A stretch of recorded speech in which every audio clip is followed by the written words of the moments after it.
আমার খবর। ভোট প্রচারে গিয়ে জনগণের সমস্যার কথা শুনলেন বিজেপি প্রার্থী। সামনেই লোকসভা ভোট, আর এই লোকসভা ভোটের আগে সমস্ত রাজনৈতিক দলের নেতারা ভোট ময়দানে নেমে পড়েছেন। তাই আজ দুবরাজপুর ব্লকের লক্ষ্মীনারায়ণপুর অঞ্চলের রামপুর, গোপালপুর, পুঙ্গলাপুর, পাকুড়িয়া, বনহরি, গুনুডোবা সহ একাধিক জায়গায় বিজেপি প্রার্থী দেবাশিস ধরকে ভোট প্রচারে দেখা যায়। কিন্তু আজ বনহরি ও গুন্ডোবা গ্রামের মানুষজন প্রার্থীকে কাছে পেয়ে আবাস যোজনার বাড়ি, বার্ধক্য ভাতা, পানীয় জলের সমস্যার কথা ক্ষোভের সাথেই জানান। তিনিও তাঁদের কথা শোনেন। তিনি জানান, এত বছর ধরে তৃণমূল কংগ্রেসের সাংসদ এখানে রয়েছেন, কিন্তু কোনো কাজ করেননি। যদি কাজ করতেন তাহলে মানুষজন ছুটে এসে আমাকে এই সমস্ত সমস্যার কথা বলতেন না। তিনি আরও জানান, প্রত্যেকজনের জন্যই আবাস যোজনার বাড়ি রয়েছে, কিন্তু তৃণমূল সরকার আমাদের দিচ্ছে না। তবে আমরা ভোটে জিতলে, এই রাজ্যে ক্ষমতায় এলে প্রত্যেকের জন্য আবাস যোজনার বাড়ি দেব। তাছাড়াও বার্ধক্য ভাতা, পানীয় জলের সমস্যা সহ একাধিক সমস্যার সমাধান করব।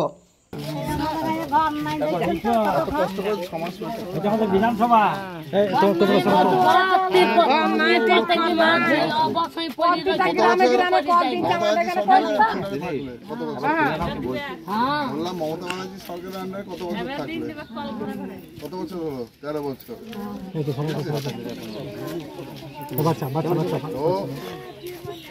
এই ভোটে জিতে তারপর আমাদের সরকার পশ্চিমবঙ্গ প্রতিষ্ঠা হবে, ঠিক আছে? টাকা কেন্দ্রের, ঠিক আছে?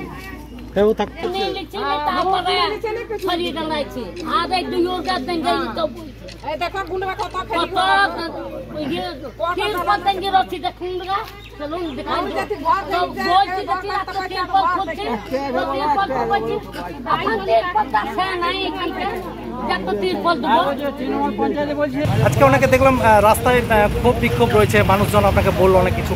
ওটা ক্ষোভ বিক্ষোভ হচ্ছে মেনলি বাড়ি পায়নি, জল, বার্ধক্য ভাতা, এগুলো জানেই না কিভাবে হয়।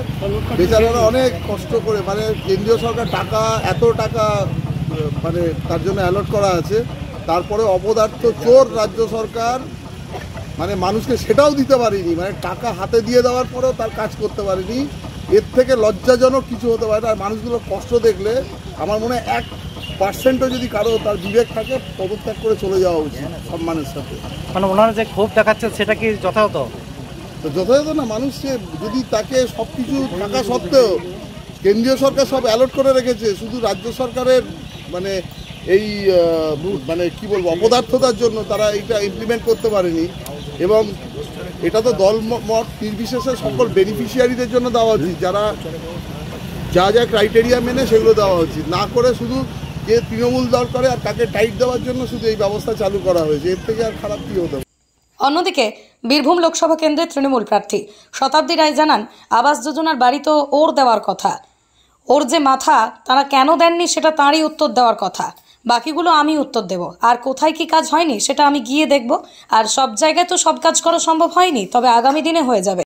সেখানে বিজেপি প্রার্থী যখন প্রচারে গিয়েছিলেন তখন তাকে গ্রামবাসীরা বলছেন জলের অভাব, রাস্তা ঠিক নেই, আবাস যোজনার বাড়ি পায়নি, এরকম একের পর এক অভিযোগ করছেন। এবং এটা কিন্তু সাঁইথিয়া বিধানসভার কুমুরি, সেখানেও কিন্তু একই অভিযোগ। আপনি তো বলছেন যে আবাস যোজনা তো ওর পাওয়ার দেওয়ার কথা, তো ও তো উত্তর দেবে না। আবাস যোজনা কার দেওয়ার কথা? আবাস যোজনা কার দেওয়ার কথা? ওর দেওয়ার কথা। ওর যে মাথা, তাহলে ওর সেটা উত্তর দেওয়া উচিত যে কেন দেয়নি। ঠিক আছে, বাকিগুলো আমি উত্তর দেবো। যেখানে যাবো যদি দেখি কোথায় কি হয়নি, সব জায়গার তো সব করা সম্ভব হয় না, হয়ওনি। যেগুলো হয়নি সেগুলো করা হবে।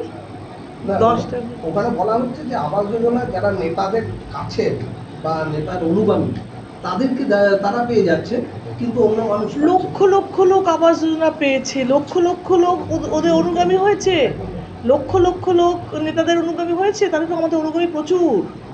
যদি লক্ষ লক্ষ লোক আবাস যোজনা পায় তা শুধু অনুগামী হওয়ার জন্যে, তো আমাদের আর অনুগামী তো হওয়ার দরকার নেই আর একজনেরও। এত এই অনুগামীতে আমাদের জীবন চলে যাবে বাকিটা। শান্তিনিকেতনের বুকে তৈরি হচ্ছে অত্যাধুনিক পরিষেবা সম্পন্ন একটি ইংরেজি মাধ্যম স্কুল, স্কলেজ গুরুকুল শান্তিনিকেতন। সিবিএসই কারিকুলাম মেনে তৈরি হয়েছে পাঠ্যক্রম। চলতি শিক্ষাবর্ষ থেকেই শুরু হবে ক্লাস। প্রি নার্সারি থেকে ক্লাস 11 পর্যন্ত ভর্তির ফর্ম পাওয়া যাচ্ছে স্কুল থেকে। ঠিকানা গোয়ালপাড়া, তালতোর রোড। বিস্তারিত জানতে যোগাযোগ করুন 960903 9000 এই নম্বরে। দেখতে চোখ রাখুন আমাদের ফেসবুক ও ইউটিউব চ্যানেলে।